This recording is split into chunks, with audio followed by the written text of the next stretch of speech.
The second section of our scoring manual tells us which parameters need to be reported. What this is referring to is what about this patient and what about the equipment you used and everything you found during your sleep study, what of that data do you need to report to your insurance companies in order to be an accredited and respected lab? And the parameters that need to be reported are listed here, and they're listed on the home page for you.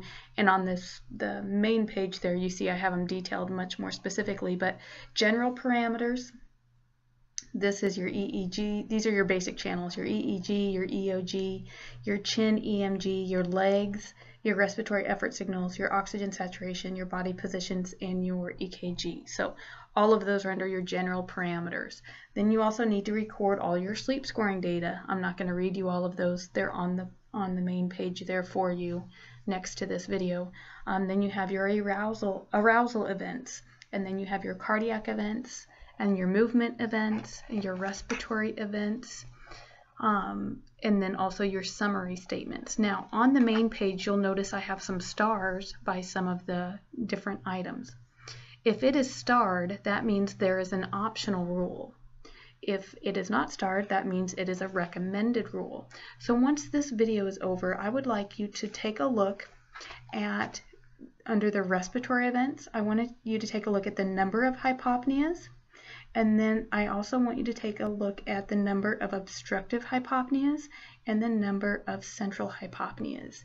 You will notice that it is standard and a recommended rule that everyone report the total number of hypopneas a patient had during their sleep.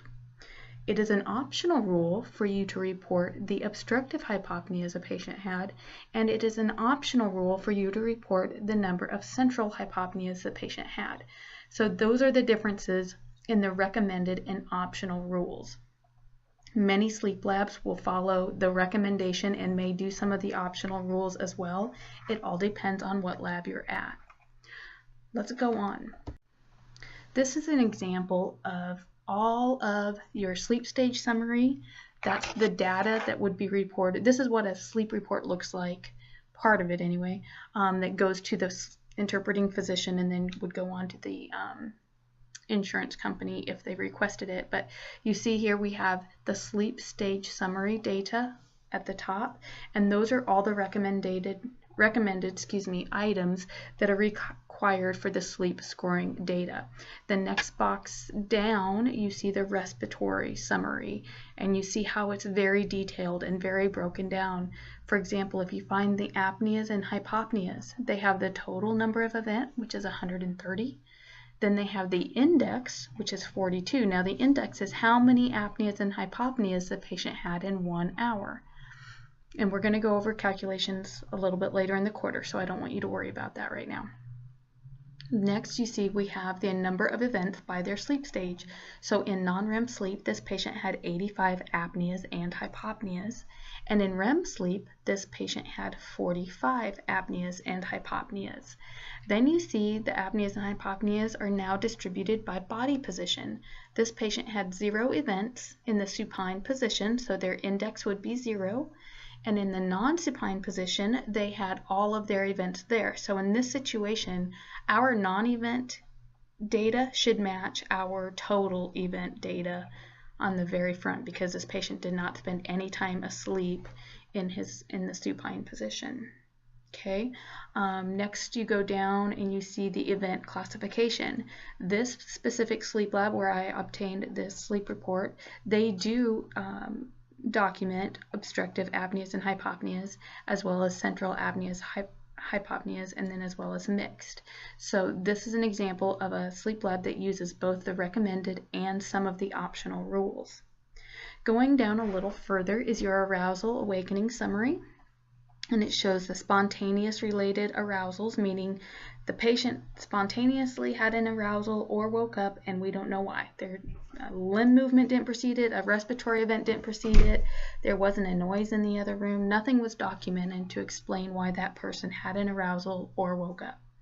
Then next you see the respiratory related are 197. So although this patient had a total of 130 apneas and hypopneas. They had a total of respiratory-related arousals, which is 197. So where did the other 67 respiratory-related arousals come from? Well, those came from what they call RERAs, and that is up under your respiratory summary, and there were 67 of those.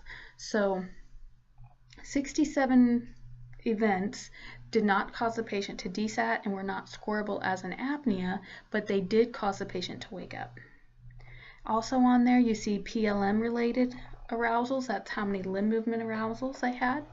You also see, I missed this part, your total sleep time is listed there. 185 minutes for total sleep time, 146 minutes spent in non-REM sleep, 39 minutes spent in REM sleep, 0 minutes spent supine, and 185 minutes spent non-supine.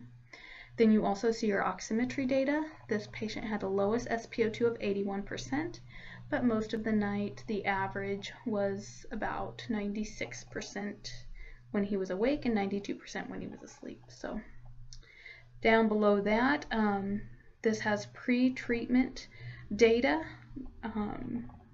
and this patient never did have treatment, so that is kind of a repeat of what we saw up above.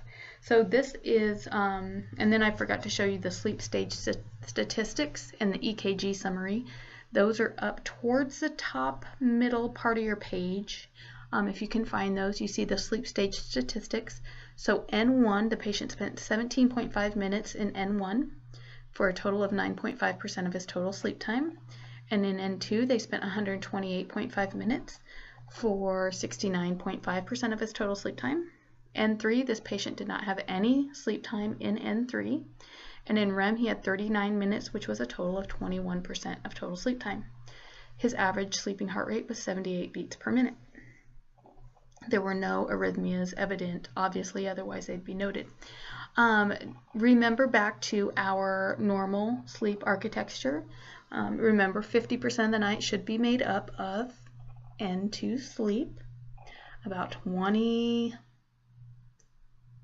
of the night should be made up of REM. And only about 3% of the night should be made up of N1. So you see this person's percentages of sleep time is a little bit off. And N3, we don't even have any. So anyway, these are the standard parameters to be reported for polysomnography.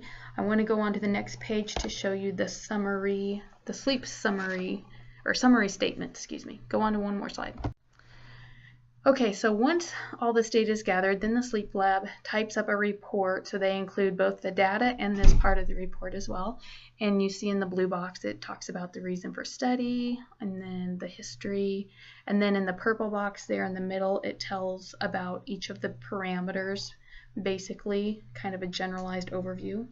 But notice down in the green box, this is where it kind of describes the general parameters that were used. So it says the following parameters were monitored: 6 EEG channels, and then 2 of them were occipital, 2 were central, and 2 were frontal leads, 2 are eye leads, and so on and so forth.